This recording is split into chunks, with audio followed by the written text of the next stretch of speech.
जी बिल्कुल, हैदराबाद सिंध म्यूज़ियम में सगा ऐं रोशन तारा स्कूल पारां मेलो लगायो वियो आहे, जेको मेलो सिंध जे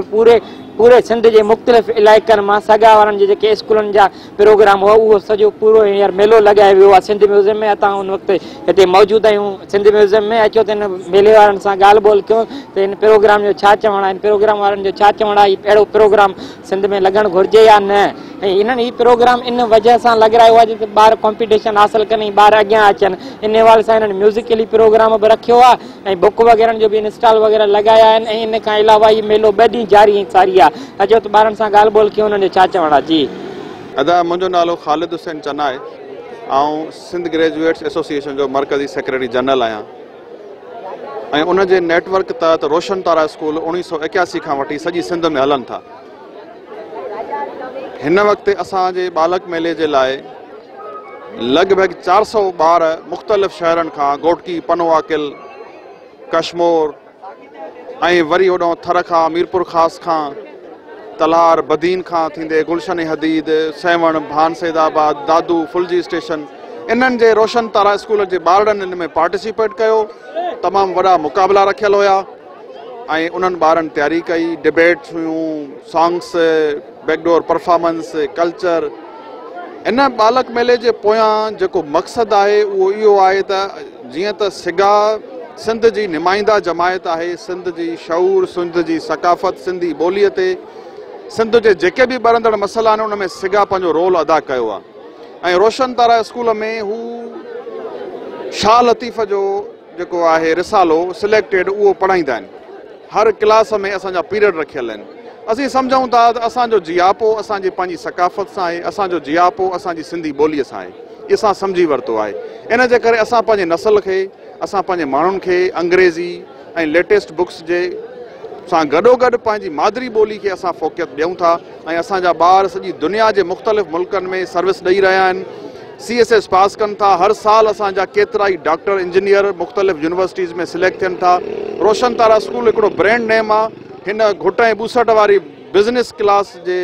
इन में जेके फ्रेंचाइज़ नयूं खुंबियुनि वांगुरु खुली वियूं आहिनि, हिकु साल में 300 ब्रांचूं, 400 ब्रांचूं उहे खुलनि पियूं ऐं बाक़ाइदे इन्वेस्ट करे बिज़नेस कनि थियूं। उन जी भेट में ही रोशन तारा स्कूल उहे स्कूल आहिनि जेके ठहिया आहिनि पंहिंजी मदद पाण तहत। जिते जिते बि रोशन तारा स्कूल आहे उन जी शुरूआती जेकी इन्वेस्टमेंट आहे उहो उतां जे सरहंदी वारनि माण्हुनि कयो आहे। उन्हनि प्लाट वरितो आहे, उन्हनि कंस्ट्रक्शन कई आहे, उन खां पोइ उन जी असां मॉनिटरिंग, उन जी ट्रेनिंग, उन्हनि खे नंढा नंढा प्रोजेक्ट वठी असां सिगा मर्कज़ ॾियूं था पिया। ऐं हीउ जेको शानदार मेलो थियो आहे सॼी दुनिया ॾिठो आहे। 80,000 खां मथे व्यूअर्स हिन खे लाइव शयुनि खे ॾिठो आहे। गुज़िरियल 3 ॾींहंनि खां वठी असांजे ॿारनि हैदराबाद जे सॼे जेके क्लास आहे उन्हनि हिते ॾिठो आहे त वाक़ई बि रुगो असां इंग्लिश मीडियम, रुगो इंग्लिश क्लास जे पोयां असां डोड़ियाऊं, पर पंहिंजनि ॿारनि खे पंहिंजी ज़बान, पंहिंजी सकाफ़त सां असांखे लाॻापियल रखिणो पवंदो। उन में ई असांजो जियापो आहे। मेले जो मक़सदु इन जे करे असां हासिलु करे वरितो आहे जो तमामु वॾे तइदाद में, हज़ारनि जी तइदाद में सुबुह जो सवेर को बि अहिड़ो इवेंट न आहे जेको सुबुह जो सवेर हैदराबाद में एॾी रश थिए। असांजा हिते 2 हॉल वॾा भरियल रहिया ऐं एॾा वॾा स्टॉल लॻा आहिनि। ऑक्सफोर्ड खां वठी जेके बि पब्लिशर्स आहिनि उन्हनि लॻायो आहे। ॿारनि जूं साइंटिफिक जेके शयूं आहिनि उहे आहिनि, ॿार जूं कल्चरल जेके शयूं हथ जूं आहिनि उन्हनि जूं स्टॉल लॻा पिया आहिनि। ऐं तमामु ख़ुशी ईद वारो समय आहे ऐं उन्हनि ॿारनि खे मुख़्तलिफ़ उन्हनि मुक़ाबलनि जे मद में ट्रॉफीज़ ॾिनियूं आहिनि, उन्हनि खे अवार्ड्स ॾिना आहिनि, सर्टिफिकेट्स ॾिना आहिनि। ऐं हीउ शानदार मेलो आउं सम्झां थो सभिनी जे लाइ हिकिड़ी वॾी तारीख़ खणी थो वञे, वॾो उत्साह खणी थो वञे। असांजा हीउ ॿार वरी वापसि पंहिंजनि मुख़्तलिफ़ इलाइक़नि में वेंदा ऐं फ़ख्रिया चवंदा त असां रोशन तारा बालक मेले में वियासीं ऐं असां उन्हनि में मुक़ाबले में हिसो वरितोसीं। त इहे असांजा मेला थींदा रहंदा ऐं उन जो मक़सदु आहे पंहिंजी ॿोली, पंहिंजी सकाफ़त खे उजागर करणु। तव्हांजी महिरबानी। असांजा रोशन तारा स्कूल फ़िलहाल सिंध में आहिनि, पर असांजो जेको ॿोली ते कमु थिए थो उन में असांजे इस्लामाबाद में तमामु शाह लतीफ़ कम्यूनिटी सेंटर आहे ऐं उन खां अलावा वर्किंग वूमेन सेंटर आहे असांजो, उते हॉस्टल आहे इस्लामाबाद में। लाहौर में असांजी जेकी ब्रांच आहे उहा सिंधी ॿोली ते ॿारनि ते कमु करे पई। हर साल असांजो 21 फरवरी मादरी जो जेको ॾियारो आहे उहा लाहौर में मल्हाईंदी आहे ऐं इस्लामाबाद में मल्हाईंदी आहे। बाक़ी असांजी सॼी सिंध में 122 शहर आहिनि सिंध जा जिते असांजा सिगा जा साथी आहिनि ऐं उन्हनि में उहे साथी आहिनि जेके या त जज आहिनि या त सीनियर एडवोकेट आहिनि, प्रोफेसर्स आहिनि, बैंकर्स आहिनि, मुख़्तलिफ़ सुठनि सुठनि पोस्टुनि ते आहिनि। उहे पंहिंजे मुआशरे खे कंट्रीब्यूट कनि था, उहे सिगा जो साथी हुजणु, सिगा जो मेंबर हुजण ते फ़ख़ुरु महसूसु कनि था।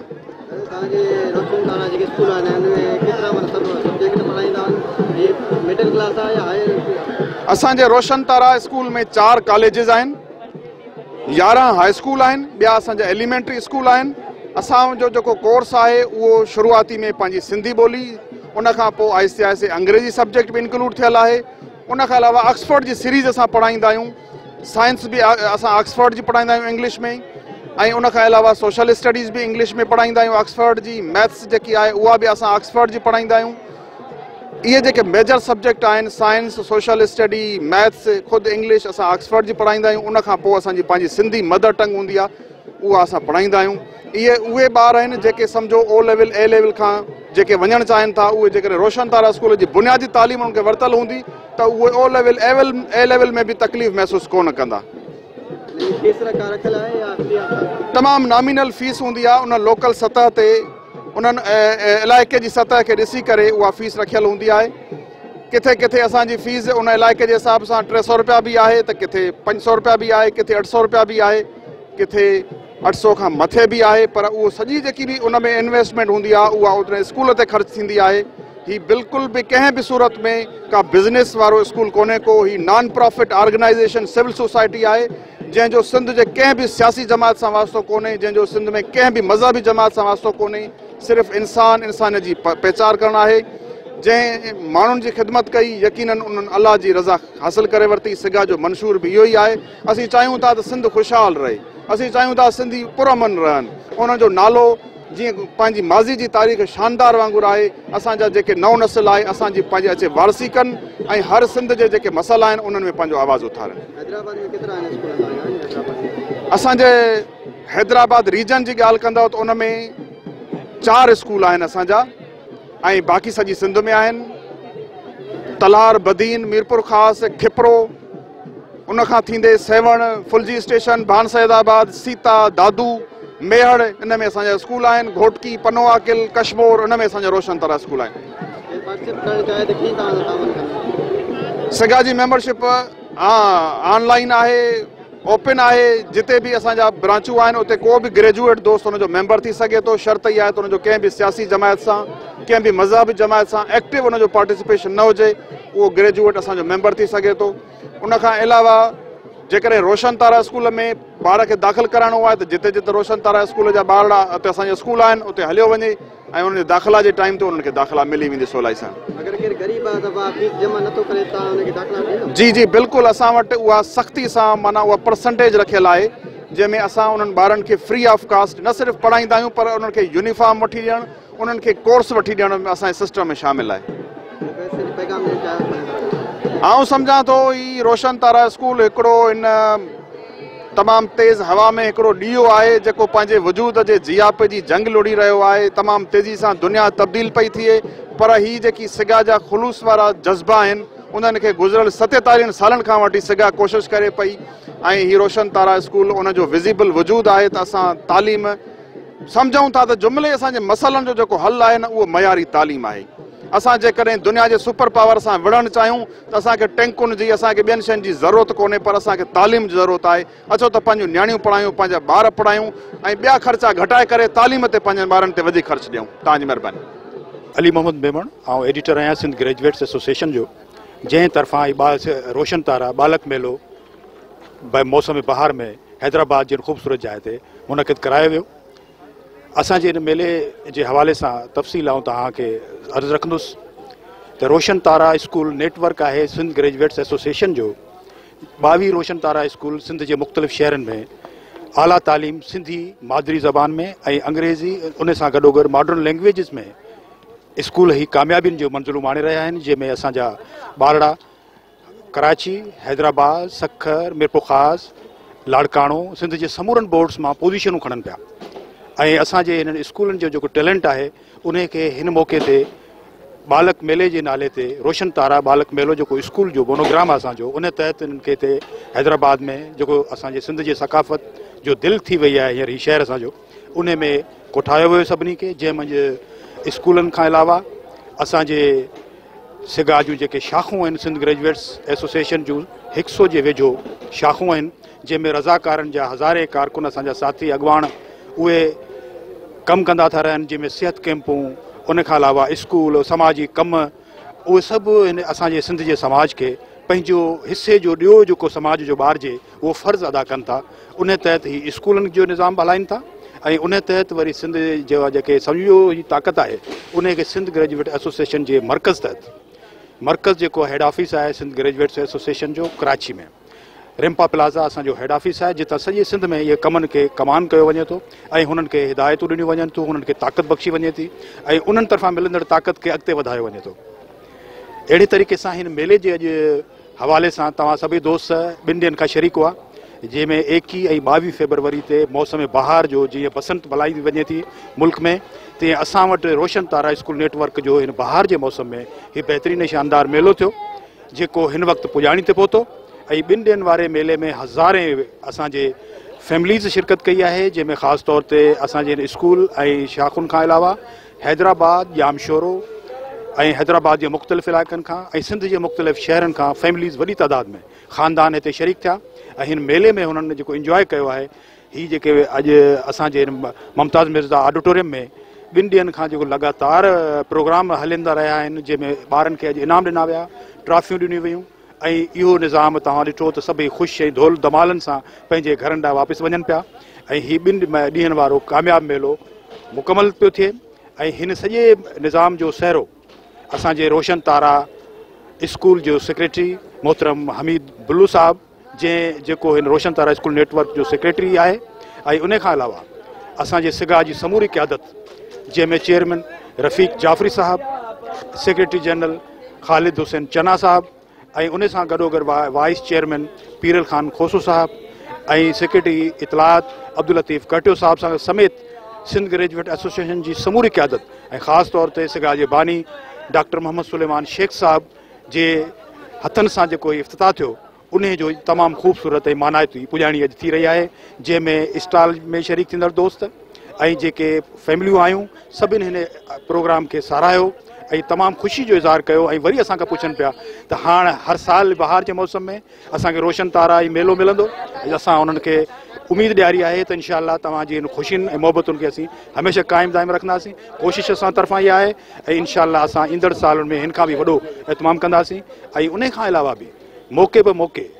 मौक़े महल ते बि असां अहिड़ा प्रोग्राम अञा बि वधीक कंदासीं त जीअं असांजे सिंध जे सोसाइटी खे हिकिड़ो बहितर सिहतमंद सरगर्मियूं मिली सघनि। महिरबानी।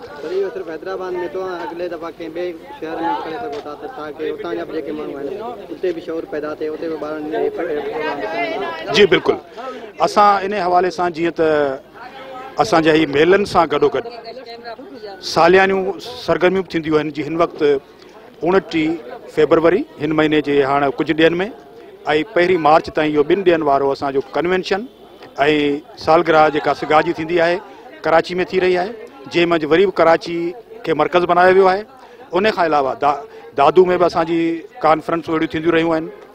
ऐं उन खां अलावा मोरो, उन खां अलावा असांजा कराची जा मुख़्तलिफ़ ॿारहाड़ी जा इलाइक़ा उन्हनि में बि हिन असां इतमामु थींदो रहियो ऐं सिंध जे तक़रीबन सेवण में बि थियो आहे त इहे तक़रीबूं हर जाइ ते थियनि थियूं। ऐं उन खां अलावा शाखुनि जो जेको एतमामु कयो जी कल्चर कॉन्फ्रेंस ताज़ो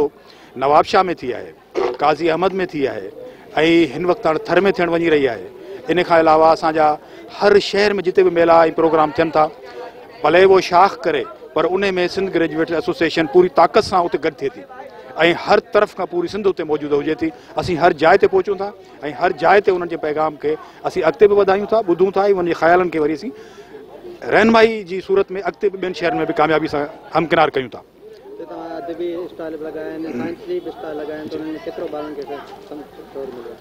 जी बिल्कुलु।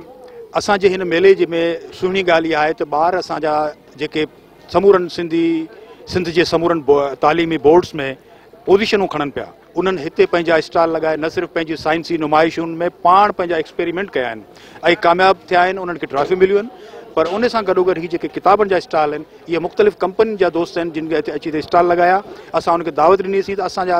पढ़ियलु लिखियलु सोसाइटी आहे ऐं अॻिते वधण वारा आहिनि हुननि जी ज़रूरत मुताबिक़ तव्हांजा किताब हिते वॾी तादाद में हुजणु खपनि त असां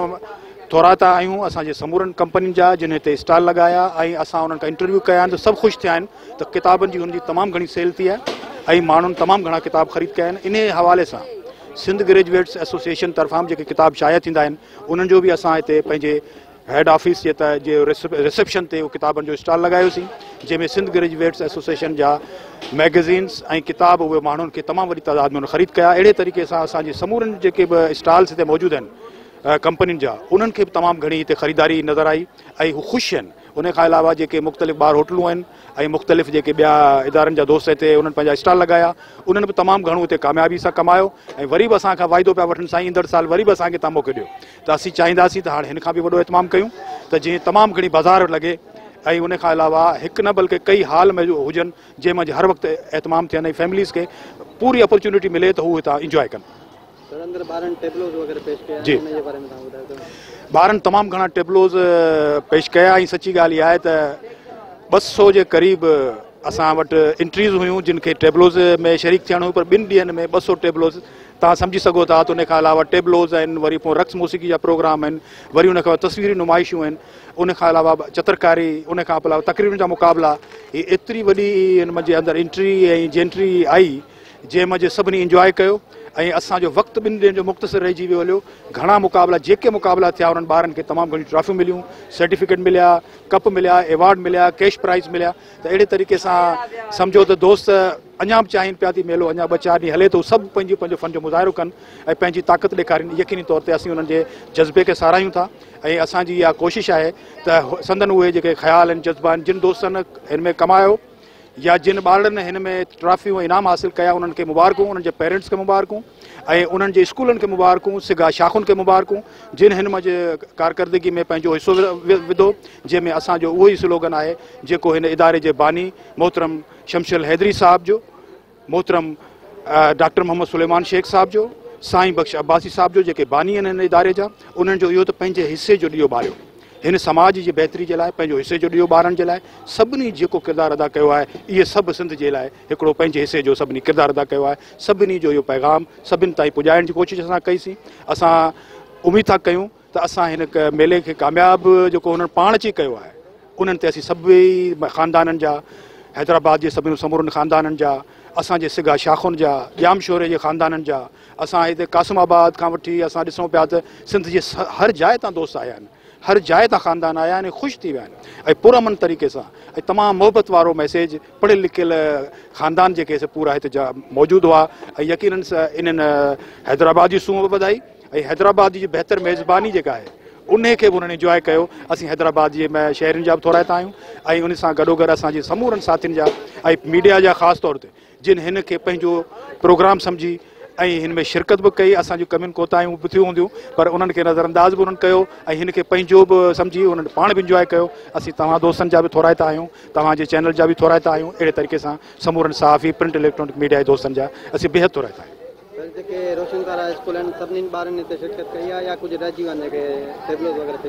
इन में जेके असां वटि एंट्रीज़ त वॾी तादाद में पर असां वटि 21 रोशन तारा स्कूल में शरीक थिया 22 मंझां 21 जेके एक्टिव आहिनि ऐं उन खां अलावा हिकिड़ो गॾा पब्लिक स्कूल जेको आहे तमामु वॾो आहे कॉलेज जेॾो 200 कमरनि जो ऐं ताज़ो वज़ीर आला मुराद अली शाह साहिबु उते स्पोर्ट्स स्टेडियम ऐं उन खां अलावा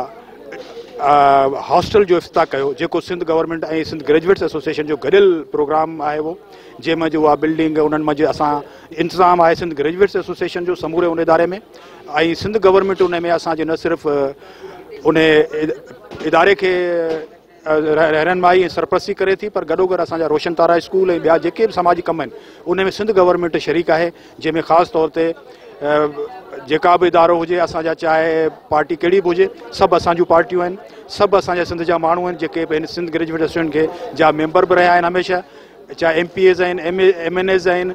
हू पंहिंजी सियासी फ़र्क़ सां भले चाहे कहिड़ी बि पार्टी में हुजनि पर समाजी कमनि में सभु दोस्त असां सां गॾु आहिनि ऐं असीं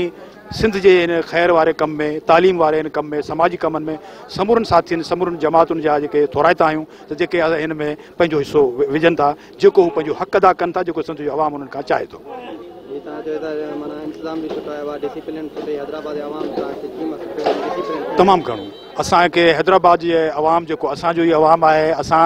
हिते नंढे हूंदे खां वॾा थियासीं, हिते पढ़ियासीं, हाणे कराची में बि पढ़ियासीं, हाणे असां उते रहूं था। सच पुछो त हीअ हैदराबाद असांखे पंहिंजी माउ जी हंज वांगुरु महसूसु थियो ऐं हमेशह असांखे प्यारु मिलियो आहे। ऐं जेतिरो बि सच पुछो त हिते सिंध जे ज़िलनि खां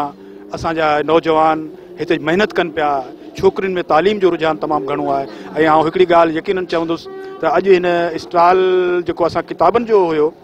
इन्हनि में असांखे तमामु घणा जेके सुठा वाक़िया थिया, उहे सिंध जे कराची सां त गॾोगॾु हैदराबाद जी ख़ासि तौर सूंहं मूंखे महसूसु थी,